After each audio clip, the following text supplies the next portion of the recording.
कुछ लोगों ने कहा कि ये बाइक इतना तेज है कि पुलिस इसे पकड़ नहीं सकती, तो इसलिए पाकिस्तान के अंदर इसकी प्रोडक्शन बंद हो गई है। कुछ लोगों ने कहा कि इसके अंदर टेक्निकल इश्यूज बहुत ज्यादा हैं, तो इसलिए बाइक दोबारा पाकिस्तान में कभी भी प्रोड्यूस नहीं होगा। मगर GTO 125 हमारे लिए हमेशा से एक ड्रीम बाइक था। मेरा नाम ज़िशान शबीर है और आप मेरा यूट्यूब चैनल देख रहे हैं ZS MotoVlogs। और आज के ब्लॉग के अंदर मैं आप लोगों को लेके जा रहा हूँ कावासाकी GTO की एक राइड के ऊपर। इस ब्लॉग को देखें, आपको सुनाएंगे कावासाकी GTO मेरे पास कहाँ से आया, 2 साल आपको मेरी वीडियोस के अंदर क्यों नजर नहीं आया, और आगे फ्यूचर में हमारे इस बाइक को लेकर क्या प्लान है। Stay tuned and enjoy the blog. The king of kings, from the manufacturers of Kawasaki ZX-10R, Kawasaki H2 and Kawasaki H2R. The beast, none other than Kawasaki GTO 125. The ultimate machine. क्या character है इस bike का, क्या road presence है इस bike की, और क्या आई कैंडी है ये बाइक। इतना मज़ा आता है इसको चलाने का। अभी ये पिछले काफ़ी अरसे से मेरे पास ये बाइक मौजूद है। इसको तकरीबन अब 2 इयर्स हो गए हैं और ये सेकंड टाइम मैं इस बाइक को रोड पे लेके आया हूँ। क्योंकि फ़र्स्ट टाइम जब मैंने ये बाइक लिया था, इसके अंदर कुछ जो इसके हमने काम वगैरह करवाए थे वो ठीक नहीं थे। ये बाइक 1-1.5 साल मेरे पास रहा। फिर मेरी भी थोड़ी लेजीनेस है कि मैंने इसको नहीं भेजा मैकेनिक के पास। इसके मैकेनिक भी नहीं मिलते इतने आसानी से। मगर फिर मैंने सोचा कि यार बस अब बहुत ज़्यादती होगी इस बाइक के साथ, इससे ज़्यादा मैं इसे गैरेज में नहीं खड़ा कर सकता। मैंने एक मैकेनिक हायर किया, उसे बुलाया और मैंने कहा यार मुझे इस बाइक को इतना सेट कर दो कि मैं इसको ऑन रोड कर दूँ। और अब अल्हम्दुलिल्लाह कल रात को ये बाइक ठीक हुआ है और आज ऑन रोड लेके आ गया हूँ राइड करने के लिए। क्या ज़बरदस्त राइड है, मज़ा आ जाता है इस बाइक को राइड करने का यार। अमेजिंग इसकी स्मूथनेस। अच्छा, 2 स्ट्रोक की एक वाइब्रेशन होती है जो कि जैसे आपको आज मॉडर्न डे बाइक्स के अंदर आपको V4s और आपको क्रॉस प्लेन्स के अंदर भी आती है, तो वो इन 2 स्ट्रोक्स के अंदर भी थी। मगर ये इतनी ज़्यादा वाइब्रेशन नहीं होती कि आपको अपनी राइड को एंजॉय करने से डिस्ट्रैक्ट करे। ये बस इतनी वाइब्रेशन होती है कि मैं अगर आपको एग्जांपल दूं कि एक आईफोन आपकी पॉकेट के अंदर पड़ा हुआ है और वो वाइब्रेट कर रहा है, दोनों पॉकेट्स के अंदर पड़ा हुआ है और वो वाइब्रेट कर रहा है, तो इतनी वाइब्रेशन मुझे इस टाइम फील हो रही है। उसके अलावा ये बाइक बहुत ज़बरदस्त है, बहुत स्मूथ राइड है और जितनी भी तारीफ़ की जाए कम है। सामने मेरे आपको ऑडोमीटर नज़र आ रहा होगा, RPM मीटर इसका भी काम नहीं कर रहा, फ्यूल गेज भी इसका काम नहीं कर रहा, और ऊपर वाली जो लाइट्स हैं वो भी काम नहीं कर रही। मैं आप इंडिकेटर दे के भी देख लेता हूँ, नहीं काम कर रही। तो ये अभी हमने ठीक करवाना है। बाकी इसका स्पीडोमीटर जो है वो काम कर रहा है। इस टाइम मैं 62 किलोमीटर/आवर पे जा रहा हूँ इन 4th गियर। और अभी मैंने 500 के इसके अंदर फ्यूल डलवाया है और एक बड़ी मज़े की राइड हो रही है इस time. I was in 8th और 9th क्लास। हमारे पास उस टाइम साइकिल्स होते थे, मोटरसाइकिल हम चला नहीं सकते थे, ड्राइविंग लाइसेंस नहीं था, और दूसरा ये कि घर की तरफ से बिल्कुल भी परमिशन नहीं थी। तो हम लोग भावलपुर के अंदर एक बहुत ही मशहूर राउंड अबाउट है जिसका नाम है सराइकी चौक। तो हम लोग इवनिंग में कोई 5-6 बजे के करीब हम लोग सब दोस्त साइकिल्स पे वहाँ पे जाते होते थे। तो वहाँ पे मोटरसाइकिल के जो ग्रुप्स होते थे उनकी गैदरिंग होती थी। होंडा सिटी 125 आपको वैसे ही नज़र आता था, इट वाज़ वेरी कॉमन। और आप यकीन करें जब वहाँ पे GTO आता था ना, बस गेम ख़त्म हो जाती थी।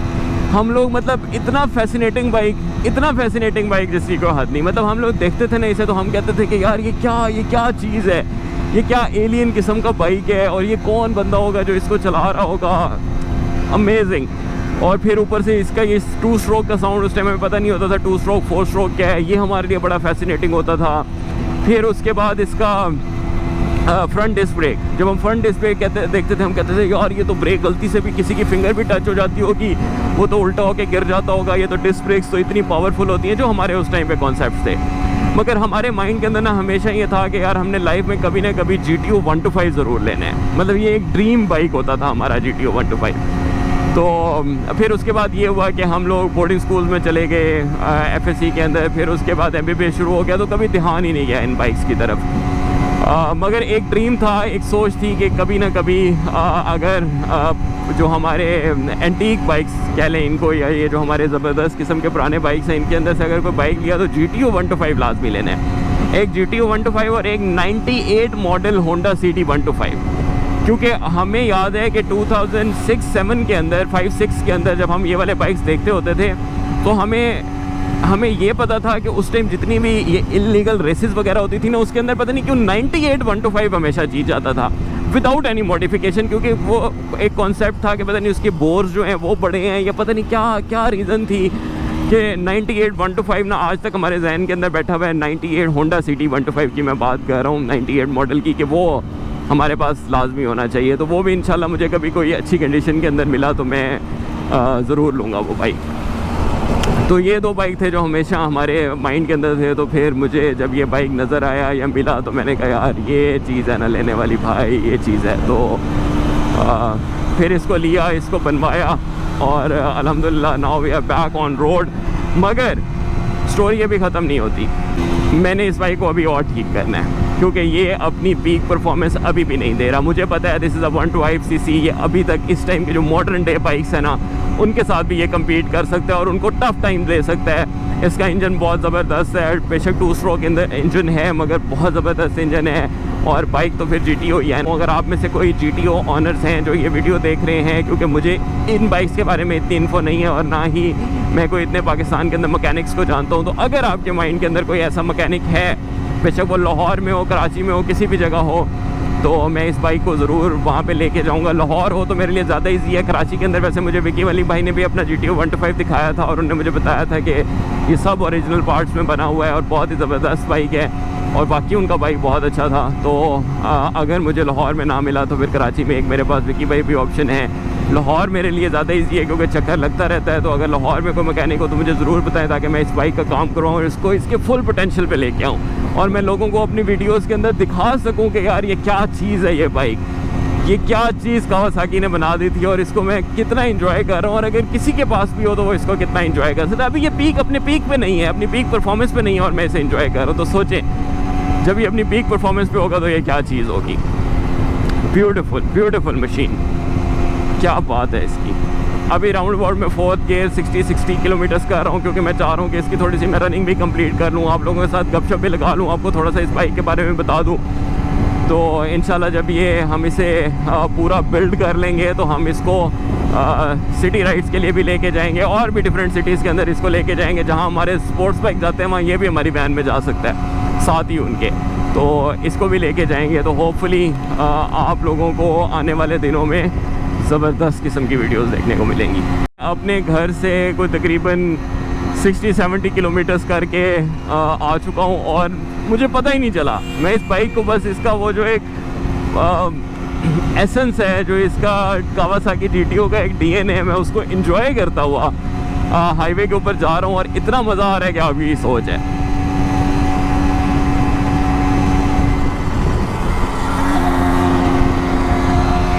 होपफुली आपको 2 स्ट्रोक की आवाज़ आ रही होगी।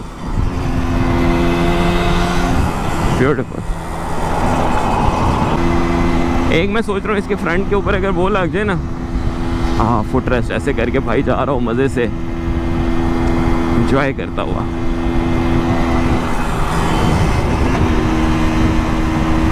मेरे ख्याल में मुझे U-टर्न ले लेना चाहिए, इतना ज़्यादा दूर भी ना जाऊं क्योंकि अभी कल ही ये बाइक ठीक हुआ है। तो इन केस अगर कोई इशू आ जाता है तो मेरे लिए हाईवे पे बहुत मसला होगा हाईवे से वापसी जाना। जाहिद अंसर भाई हमारे जो सीनियर बाइकर हैं उन्होंने एक बात बताई थी। वैसे तो उनकी सारी बातें बड़ी ज़बरदस्त होती हैं मगर एक दफ़ा उनके साथ गपशप हो रही थी, मैं कैब को बैठा हुआ था, तो उन्होंने मुझे कहा कि ज़िशान आप कभी भी किसी भी मौके के ऊपर ना किसी को इंस्पायर कर देते हो और आपको इस बात का आइडिया भी नहीं होता, ठीक है। तो हमेशा अपने एटीट्यूड से, आपकी बॉडी लैंग्वेज से, ख़ास तौर पे जब आप बाइक चला रहे होंगे तो आपने हमेशा अपना एटीट्यूड ऐसे रखना है कि आप कभी भी किसी को इंस्पायर कर सकते हो। लाइक आप अगर स्पोर्ट्स बाइक पे बैठे हुए हो तो आपने कोई भी वीडियो लाइफ के अंदर, ये तो वैसे मेरा भी रूल है मगर उनने बात समझाई तो बड़ा अच्छा लगा कि कभी भी लाइफ के अंदर कोई वीडियो ऐसी नहीं डालनी कोशिश करनी है कि जिसमें आपने हेलमेट ना पहना हो। तो मेरी 99.9% ये कोशिश होती है कि बगैर हेलमेट के वीडियो ना आए। दूसरी चीज़ ये कि पिक्चर भी ना आए अगर आप बाइक के ऊपर बैठे। बाइक के ऊपर बैठ के ठीक है, बाइक रुका हुआ है, पिक्चर ठीक है, मगर चलाते हुए वीडियो थोड़ा सा गलत हो जाता है। फिर आपके पास जो गियर हो वो ज़्यादा से ज़्यादा आपने पहना हो, तो आप किसी को भी इंस्पायर कर रहे होते हैं ना, वो इन्हीं चीज़ों को देख के इंस्पायर होता है, वो उन्हीं चीज़ों को फिर फॉलो करेगा अपनी लाइफ के अंदर। अब जैसे ये GTO की एग्जांपल है, मैंने भी किसी को देखा था GTO के ऊपर, मुझे वो पर्सन तो याद नहीं है वो कौन सा, मगर मुझे GTO इंस्पायर कर गई। अब मैं आपको एक और इसकी बड़ी ज़बरदस्त एग्जांपल देता हूँ। मैं लाइफ के अंदर जब पहली दफ़ा लाहौर गया था तो मैंने शायद अपनी किसी वीडियो के अंदर ये बात पहले नहीं बताई, तो मैंने रोड के ऊपर एक 2007 मॉडल होंडा सिटी देखी थी वाइट कलर की। मैं आज आपको वो जगह भी, मुझे आज तक वो जगह भी याद है, ज़हूर इलाही रोड के ऊपर जो सिग्नल है उसमें जो पेस की तरफ से रोड आ रही है वहाँ पे वो सिग्नल पे रुकी हुई थी गाड़ी, और मैं मतलब ज़हूर इलाही रोड पे आ रहा था फ्रॉम कैनाल। तो मैंने मतलब मैं पीछे बैठा हुआ था, मैं काफ़ी छोटा था, सॉरी ये 2007 की बात नहीं है, ये बात है 2004 की, और ये डड्डू होंडा सिटी थी, वो जो छोटी सी नहीं होती वो ऊंची सी जिसको आम हम यहाँ पाकिस्तान के अंदर डड्डू सिटी बोलते हैं, वो वाली सिटी थी। अब वो पता नहीं 2002 मॉडल होगी, 4 होगी, मैं बिल्कुल छोटा, मैं काफ़ी छोटा था, इतना कि मुझे याद है कि मैं बैक सीट पे बैठा हुआ था, और मैंने जब उस गाड़ी को देखा, वो उन भाई ने जिनकी वो थी उन्होंने उसको मॉडिफाई करवाया हुआ था, उसका ब्लैक उन्होंने बोनेट करवाया हुआ था, आफ्टर मार्केट उसके ऊपर एग्जॉस्ट लगा हुआ था, और नहीं उस टाइम ये आई थी movie fast and the furious, तो वो लोगों को बहुत आइडियलाइज़ करती थी। उस कार के नीचे लाइट्स लगी हुई थी। आज के दिन के अंदर तो हमें बड़ा अजीब लगेगा, मगर वो उस टाइम बहुत ट्रेंड इन था कि कार के नीचे लाइट्स लगी होती थी, ब्लू कलर की या रेड कलर की, मतलब बहुत खूबसूरत मॉडिफाइड थी वो कार। मैं मतलब जितनी देर सिग्नल पे रुक सकते थे मैं उसे देखता रहा, जब हमारा सिग्नल गुजरा तो मैं ऐसे मुड़ते हुए भी उसको देखता रहा, और उसने मुझे मतलब उस मोमेंट पे ना मैं इंस्पायर हो गया एक चीज़ से ना, कि लाइफ के अंदर मैंने ज़िंदगी में कभी कोई कार ली ना, तो ये वो चीज़ है जो मैंने एक कार के साथ करनी, और वो मैंने की। जब मैंने 2008 के अंदर आके मुझे पहली दफ़ा कोई कार मिली, इट वाज 2008-9 की बात है, तो 8-9 मॉडल ही होगी, ये आपकी जो होती है करोला GLI।